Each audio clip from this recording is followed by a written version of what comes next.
ஸ்டாலின் உட்காந்துருக்காரு. அவரை பார்த்து சின்ன பயலே சேதி கேளடா, நல்லா கேட்டுக்கங்கிறார் மறுபடியும்.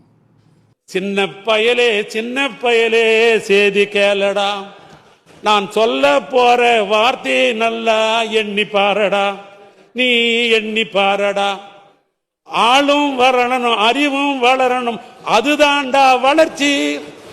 நல்லா புரிஞ்சுங்க. ஆளும் வளரணும், அறிவும் வளரணும், அதுதான்டா வளர்ச்சி. தமிழ்நாட்டு முதலமைச்சர் என்ன சொல்றார்? அப்போ ஸ்டாலின் பார்க்குறாரு, யாரும் சொல்கிறானோ. அப்புறம் நான் சொல்ல போகிற பாட்டை நல்லா எண்ணிப்பாரடா அப்படிங்கிறார். ஆளும் வளரணும், அறிவும் வளரணும், அதுதான்டா வளர்ச்சின்னு ஸ்டாலினை பார்த்தான் பாரு. ஆனால் எம்ஜிஆர் பாட்டை பாடுற மாதிரி. அநேகமாக ஏவா வேலுவை சீக்கிரம் ஸ்டாலின் மாற்றிடுவாருன்னு நினைக்கிறேன். வேறு வழி இல்லை. கேவலம். எம்ஜிஆர் பாட்டு சொல்லி எம்ஜிஆர் சொல்லி ஓட்டு கேட்குற கேவலமான நிலைமைக்கு வந்துட்டீங்க. 76 தோற்று போயிடுவீங்க. அதுவும் 100 மந்திரி இருக்கார் கோவைச்செழியன். அவர் என்ன சொல்கிறார்? விஜய் எம்ஜிஆர் கால் தூசி பெறுவாராங்கிறார். இன்னும் அதிமுகவாக மாறிட்டாங்கன்னு.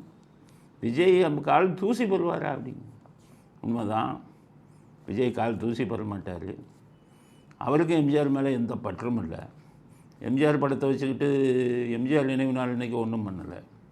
ஆனால் ஈவேரா நினைவு நாள் இன்றைக்கி எல்லாம் பண்ணார். அதனால் எம்ஜிஆர் ரசிகர்களும் விஜய்க்கு ஓட்டு போட மாட்டாங்க, நீங்கள் கவலைப்படாதீங்க.